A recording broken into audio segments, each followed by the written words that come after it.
दोस्तों नमस्कार, मैं हूं आर्किटेक्ट अशोक गोयल। जैसा आप जानते हैं कि 1 मार्च से जेई पेपर 1 और जेई पेपर 2 की इम्तिहान की रजिस्ट्रेशन की प्रक्रिया शुरू हो गई है। इसका पहला अटैम्प्ट अप्रैल में होना है, दूसरा मई में, और संभवतः थोड़े दिन बाद ही नाटा का बुलेटिन भी जारी हो जाएगा। इसके भी 2 अटैम्प्ट होने हैं। मुझे उम्मीद है कि पहला अटैम्प्ट इसका मई एंड में होगा और दूसरा 1.5 या 2 महीने बाद। तो तकरीबन आपके पास पहले अटेम्प्ट के लिए 1 से सवा महीने का समय है, जिसमें आप आर्किटेक्चर एंट्रेंस, नाटा और जेई पेपर 2 की तैयारी कर सकते हैं। बहुत से लोग मेरे से सवाल पूछते हैं कि छोटे शहरों में या किसी प्रकार की कोचिंग की व्यवस्था नहीं है, तो वहां के आर्किटेक्चर एस्पिरेंट कैसे तैयारी करें। दोस्तों, अगर आप आंकड़े निकाल के देखिए तो ऐसा नहीं है कि पिछले 5 साल में दिल्ली के प्रतिष्ठित एसपीए में सिर्फ दिल्ली या मेट्रो शहर के विद्यार्थियों का ही एडमिशन हुआ। छोटे शहरों से भी ढेरों architecture aspirant SPA Delhi, Bhopal, Vijayawada में या एनआईटीज के विभिन्न आर्किटेक्चर डिपार्टमेंट में प्रवेश लेने में सक्षम हुए हैं। आप बगैर कोचिंग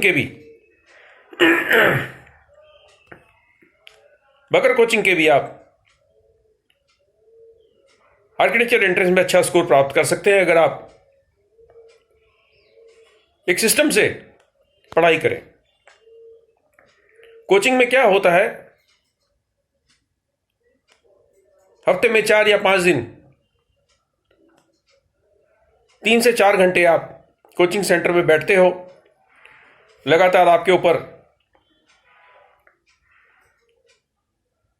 कोचिंग सेंटर के संचालक या अध्यापक की निगरानी रहती है। दूसरे स्टूडेंट्स का काम आप देखते हो, उस काम से आपको प्रेरणा भी मिलती है और आपको डर भी लगता है कि दूसरे छात्र तो बहुत अच्छा कर रहे हैं, और ये डर आपको प्रेरित करता है कि आप और मेहनत करो। पिछले सालों के पेपर की कोचिंग सेंटर वाले आपको अच्छी तैयारी करा देते हैं। तय सीमा में आपको टेस्ट पेपर दिए जाते हैं, जिसको आपको हल करना होता है। तो आपको प्रेशर झेलने की आदत हो जाती है। कुछ इस तरह के व्यवहारिक ट्रिक्स भी वो आपको सिखा देते हैं, जिससे कम समय में किसी भी प्रश्न का हल, 4 ऑप्शन में से एक सही हल ढूंढा जा सके। यह सुविधा आपको अगर आप स्वयं पढ़ाई कर रहे हो तो नहीं मिलती। आप लगातार टिक के 3 से 4 घंटे नहीं बैठते। आपको दूसरे स्टूडेंट्स का काम देखने को नहीं मिलता। आपको यह नहीं पता चलता कि दूसरे छात्र आपसे कितना अच्छा परफॉर्म कर रहे हैं। और बहुत बार ऐसा होता है कि आप सोचते हो चलो सुबह नहीं शाम को पढ़ लूंगा, शाम को नहीं रात को पढ़ लूंगा। लेकिन जब आप कोचिंग सेंटर में जाते हो तो वहां का समय फिक्स्ड है और उसी समय पे आपको वहां पर उपस्थित होना होता है। लेकिन कोचिंग सेंटर में जाने के जो सबसे बड़े नुकसान है वो है आवागमन में, जो आपका 1 घंटा जाने में, 1 घंटा लौट के आने में लगता है, और ढेर सारी धनराशि आपकी खर्च होती है। लेकिन अगर आप कोचिंग सेंटर वाली पद्धति को सेल्फ स्टडी में अपनाएं, तो आप कोचिंग सेंटर के मुकाबले और ज्यादा बेहतर परफॉर्म कर सकते हैं। उसमें सबसे बड़ा फायदा आपका ये होगा, रोजाना का आपका 1 घंटा आने का, 1 घंटा जाने का बच जाएगा। ढेर सारी आपकी धनराशि बच जाएगी और उस ढेर सारी बची हुई धनराशि से आप ढेर सारी पुस्तकें खरीद सकते हो। आप वो स्टडी मटेरियल जुटा सकते हो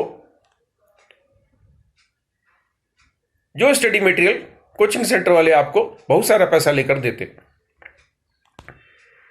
आर्किटेक्चर एंट्रेंस की बहुत सी पुस्तकें बाजार में उपलब्ध हैं, बहुत सारे वीडियोस यूट्यूब पर उपलब्ध हैं, किस तरीके से 2D 3D विजुअलाइजेशन के क्वेश्चन सॉल्व किए जाएं, किस तरीके से स्केचिंग की जाए, किस तरीके से स्टिल लाइफ के ड्राइंग्स बनाई जाए, किस तरीके से मेमोरी ड्राइंग बनाई जाए, किस तरीके से मार्केट का सीन बनाए या कैंटीन का सीन बनाए या हॉस्पिटल के बाहर का सीन बनाए या शॉपिंग मॉल के बाहर का सीन बनाए, रेलवे स्टेशन का सीन बनाए। इस तरह की बहुत सारे टेक्निक्स आपको यूट्यूब पर मिल जाएंगी। लेकिन यूट्यूब पर वीडियो देखकर सीखने का सबसे बड़ा नुकसान ये होता है कि आप लगातार वीडियो देखते रहते हो और उसमें देखी गई टेक्निक्स का आप इस्तेमाल नहीं करते। आप पेंसिल नहीं उठाते, आप ड्राइंग शीट नहीं उठाते, आप टूल्स नहीं उठाते और स्केचिंग का प्रयास नहीं करते। बहुत से लोग मेरे से इम्तिहान से 3 या 4 दिन पहले कुछ टिप्स मांगते हैं टेलीफोन करके। मैं उनसे पूछता हूं पिछले 1-1.25 महीने में आपने कितने स्केचेस बनाए? तो बड़े सकुचाते हुए कोई कहता है सर थोड़े ही बनाए हैं। मैं थोड़े का उनसे आंकड़ा पूछता हूं तो पता चलता है 3 या 4 स्केचेस उन्होंने 1-1.25 महीने बनाए। जेई पेपर 2 में स्केचिंग यानी ड्राइंग का टेस्ट है 100 नंबर का, मैथमेटिक्स का टेस्ट है 100 नंबर का, एप्टीट्यूड है 200 नंबर का। यानी जितनी अहमियत स्केचिंग की है, जितनी अहमियत एप्टीट्यूड टेस्ट की है, वो अहमियत मैथमेटिक्स से 3 गुनी ज्यादा है। इसलिए बहुत जरूरी है कि आप स्केचिंग की बहुत अच्छे से तैयारी करें, एप्टीट्यूड टेस्ट की बहुत अच्छे से तैयारी करें। 2D 3D विजुअलाइजेशन की अगर आपने पिछले सालों के पेपर्स को तय समय सीमा में सॉल्व करने का रोजाना का रूटीन बना लिया तो उसी तरह के प्रश्न आप जेई पेपर 2 में अनाटा में ज्यादा सरलता से, ज्यादा स्पीड से सॉल्व कर पाओगे। सेल्फ स्टडी में एक सबसे बड़ी कठिनाई है कि आपके ऊपर कोई मेंटर नहीं होता, कोई अध्यापक नहीं होता और कोई डंडा लेके नहीं खड़ा होता कि आपको ये काम आज खत्म करना है। अगर आप स्वयं अपने ऊपर डंडा लेके खड़े हो सकते हो, स्वयं आप अपने आप को आदेश दे सकते हो कि ये काम, ये टेस्ट पेपर मेरे को 1 घंटे में सॉल्व करना है, ये स्केच मेरे को 30 मिनट में बनाना है, ये 3 घंटे बैठ के मेरे को आर्किटेक्चर एप्टीट्यूड के क्वेश्चन सॉल्व करने हैं, मैथमेटिक्स के क्वेश्चन सॉल्व करने हैं और इस 3 घंटे में मेरे को कमरे से बाहर नहीं जाना, अपनी टेबल से नहीं उठना। जो परिस्थिति एग्जामिनेशन हॉल में होती है वही परिस्थिति अगर आप 1-1.25 महीने अपने स्टडी रूम में बना सकते हो तो कोई ऐसा कारण नहीं है कि आप सेल्फ स्टडी करके आर्किटेक्चर एंट्रेंस एग्जाम में अच्छा स्कोर ना प्राप्त कर सको। मैंने एसपीए में एडमिशन लिया था सेल्फ स्टडी के दम पे। किसी प्रकार का कोई मार्गदर्शन नहीं था, कोई कोचिंग की व्यवस्था नहीं थी और उस जमाने में तो आर्किटेक्चर एंट्रेंस की पुस्तकें भी नहीं आती थी। अगर आप चाहते हैं कि आपका एसपीए या एनआईटी या जामिया या सीसीए या सीपीटी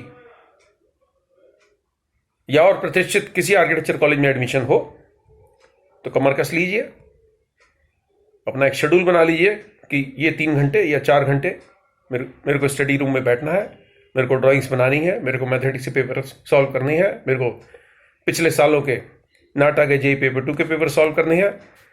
और सबसे जरूरी चीज़ है नोट्स बनाइए। आप अपने हाथ से लिख के नोट्स बनाइए, सिर्फ पढ़ते मत जाइए, नोट्स बनाइए फेमस बिल्डिंग्स के बारे में, मटेरियल्स के बारे में,